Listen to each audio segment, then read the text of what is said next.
So let's just hit this and jump in there. I've been hoping that I would get the time to do a video blog every day, calmly, coolly, have it polished, and then arriving here in Ecuador, I was suddenly thrust into staying on people's floors. There was no internet. Down in San Isla, which is stunning, but you're in the jungle. Again, no internet, no electricity half the time.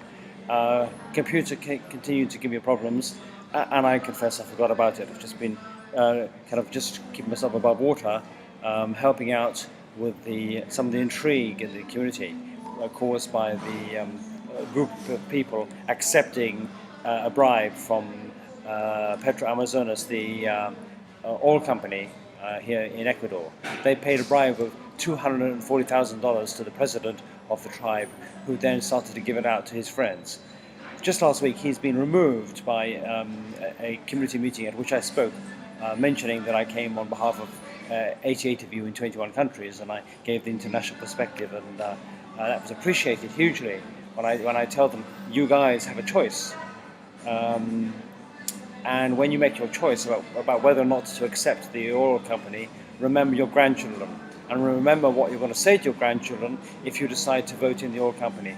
And so the unanimous view was to vote against the oil company. But now the challenge is, how do they get the money back from people who've taken the money, people who have land on which the oil companies say they're not going to drill for oil. And that split the community and has taken up all my time the last 10 days. How do we find a way around that one? Plus, I've been helping Marie. Marie is married to the shaman, Patricio, who invited me.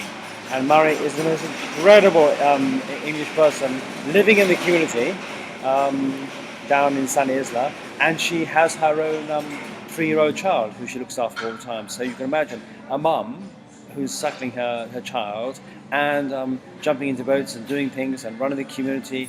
She's an impressive woman. So it was she who invited me with her with Patricio, her shaman husband. So I've been working with her. Right now I'm speaking in the Hotel Aoka in Coca. This was a hotel created 20 years ago by Texaco and then subsequently taken over and made it into a former hotel.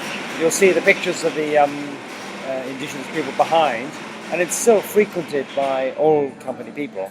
Although everywhere you look around the hotel, there are instances and pictures of the rainforest and the glory of the forest and the trees and the water and the people. A bit ironic, since the oil companies have so damaged it, particularly Chevron in the northern part of Ecuador. So now we're here. I'm here for 5 more days, and I said today to Marie, look, it's great being here, but I've got to get back to San Isla because I've got stuff to do. I've got to get the postcards or something. So I'm going down on the community boats tomorrow. All we know is that it leaves sometime in the afternoon. We don't know when, so I have to go to the port and hang around for 3 hours, waiting for it to come up. Apparently there are no life jackets on that, so I thought I'd better go and see if I could buy a life jacket. Otherwise I just have to go without a life jacket. I was telling locals that everyone should wear a life jacket. It's a New Zealand invention, and everyone around the world accepts that now, or most of them, except here on the Amazon. So I've got the challenge of getting a life jacket, getting the food, the provisions to take back to San Isla, because I'm staying on the floor of the shaman's mother. And it's really basic. There's no power in the house except for 1 or 2 hours a day when they turn on the generator. And it's very, very basic. You want to go to the loo, you take well, in my case I bought a spade. Take the spade, head out to the forest, dig a hole, do your business, cover it up. That's what it's like. It's stunning, but it's very basic. And the mum and her daughter get up at 4 o'clock in the morning to prepare the house and look after the chickens. It's hard work. It's a hard life. It's stunning. So I'm staying there tomorrow night on my own, and then I've got to get a boat down to the community to speak to the school teacher to see if I can persuade him for 146 children to do a picture of their view of San Isla that we can then use both for publicity and to follow on. So there we are. And then on Friday, Marie returns to San Isla with her child and with Patricio, her shaman husband. And on Sunday we have another formal community meeting at which I speak.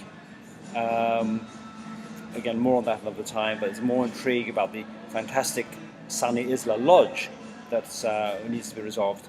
The lodge was created 15 years ago when the oil companies first came here, and it is a stunning lodge. The Quechua tribe of Sunny Isla are one of the few tribes who've created their own lodge. But as you can appreciate, when there's a great lodge, others come in and get attracted by the money and then fleece them. So that's all happened. You name it, it's happened in Sunny Isla.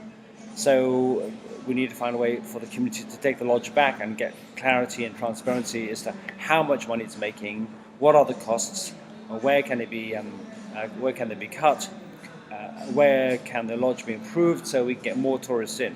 And of course, if the oil companies eventually do get here, the lodge will have to close down because tourists don't pay to go anywhere where there's oil pollution. And the pictures of what Chevron have been doing in Chevron and Texaco in the north of Ecuador, leaving puddles of oil everywhere, is horrific.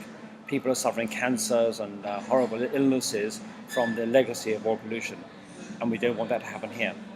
And I mentioned that in my speech the other day. I saw such puddles of oil when I worked in Nigeria in summer 1986, and that shocked me then and there, and that's what will happen here if the oil company can get away with it.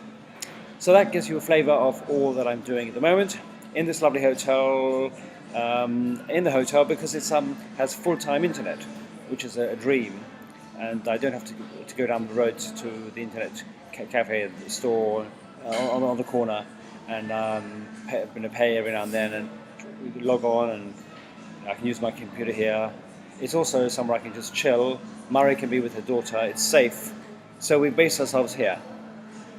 And I'm looking forward to getting back to Sunny Isla for the last 5 days.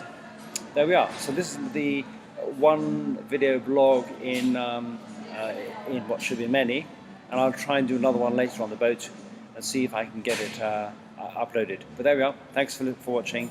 Thanks for your support, and we'll stay in touch. Cheers. Bye.